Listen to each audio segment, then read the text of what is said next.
Outro exemplo, bastante utilizado. Os alunos gostam muito, eu solicito bastante para os meus alunos, a utilização da Constituição Brasileira na redação. Por quê? Porque a Constituição é o nosso documento mais importante e ali na Constituição, os direitos da população brasileira estão reservados.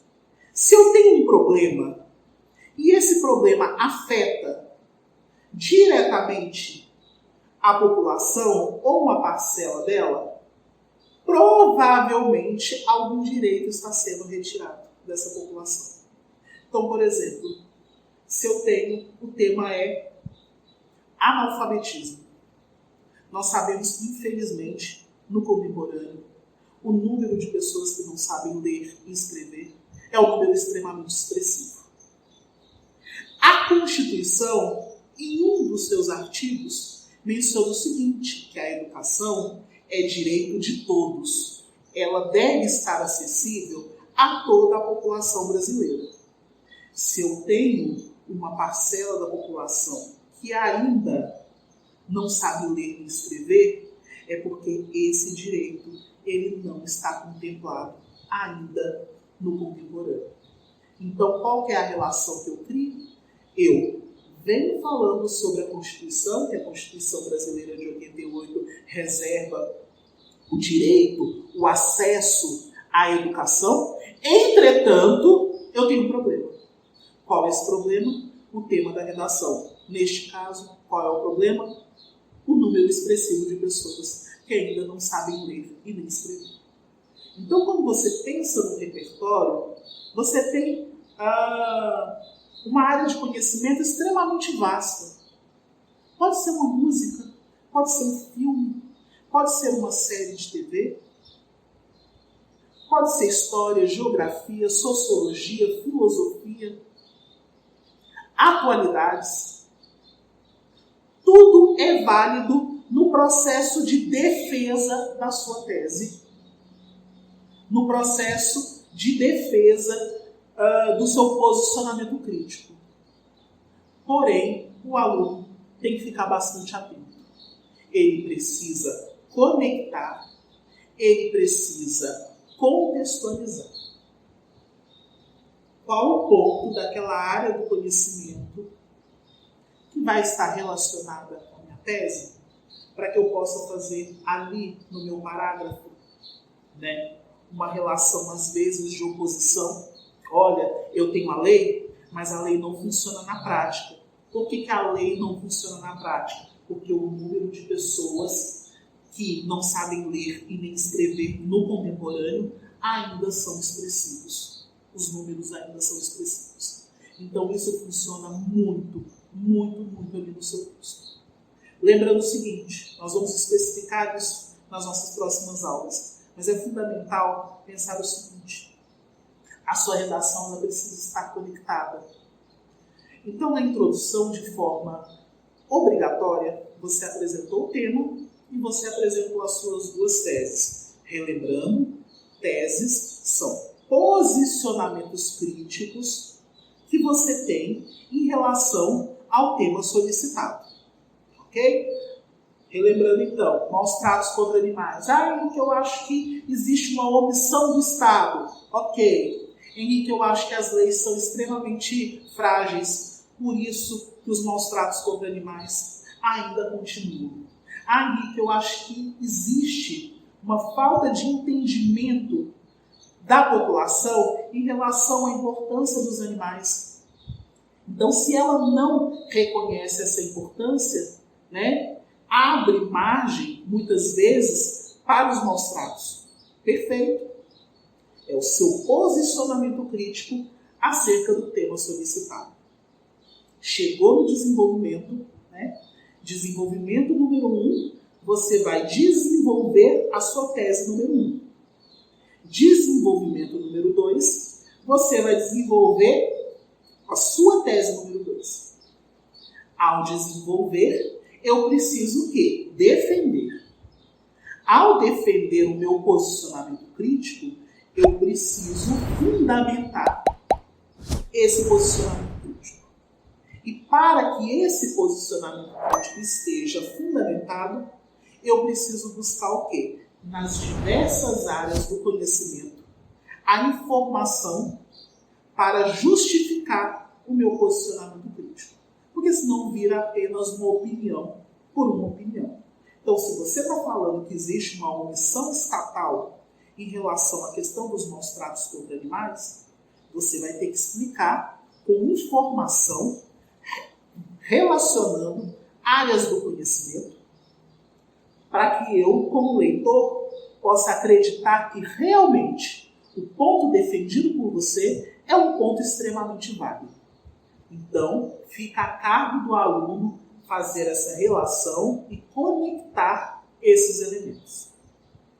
Falamos então da introdução, falamos do desenvolvimento e rapidamente, para a gente finalizar esse primeiro momento, vamos falar um pouquinho da conclusão. Quando a gente fala sobre conclusão, vem na nossa cabeça o quê? Finalizar, terminar, o texto proposto. Perfeito. Só que o que acontece? A conclusão, para a prova do Enem, tem características extremamente específicas. Nesse primeiro momento eu vou apenas citar esses elementos para que nas nossas próximas aulas possamos aprofundá-los. Na conclusão, eu tenho ali 5 elementos considerados obrigatórios e que devem estar contemplados no seu último parágrafo. Relembrando, o tema da sua redação é um problema, é uma problemática social. Na conclusão, o aluno precisa fazer uma espécie de solução, propor uma solução para amenizar, diminuir aquela problemática. Essa proposta, feita na conclusão, recebe o nome de proposta de intervenção social. Essa proposta de intervenção é uma espécie de solução que você vai dar para a problemática, para a discussão que você realizou ao longo da sua redação. Essa proposta de intervenção, então, tem 5 elementos. Agente, ou seja, quem vai realizar aquela proposta? Proposta de intervenção. A proposta de intervenção é uma ação, ou seja, uma ação que possa ajudar, auxiliar a diminuir o impacto daquela problemática. Terceiro ponto, modo ou meio. O modo ou meio leva em consideração como que aquela proposta ela vai funcionar na prática. Então, por exemplo, você está dizendo que o Ministério da Educação, o agente da sua proposta, a instituição que vai realizar aquela proposta de intervenção. O Ministério da Educação deve realizar, deve ofertar cursos de capacitação para professores. Aí surge a seguinte pergunta: como que o Ministério da Educação vai realizar essa proposta? Isso é um modo ou meio. Vai ser por meio, Henrique, de uma lei, vai ter uma lei que vai propor uma capacitação anual dos professores em relação a aspectos tecnológicos, para que os professores estejam incluídos nesse ambiente tecnológico bastante utilizado agora pelas aulas online. Então, vai ser por intermédio de uma lei.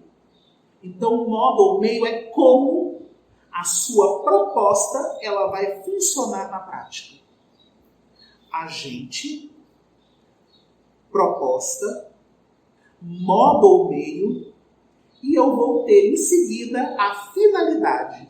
Qual é o objetivo que você quer atingir com essa proposta de intervenção? Com essa proposta de intervenção, o meu objetivo é possibilitar o acesso às novas ferramentas tecnológicas ou às ferramentas tecnológicas, né, que não são tão novas assim, para os professores da rede pública e particular de ensino, por exemplo. Então você tem claro, extremamente claro, o objetivo a qual você quer atingir com aquela proposta. Recapitulando, agente, proposta, modo ou meio, finalidade e o quinto elemento, que é o detalhamento.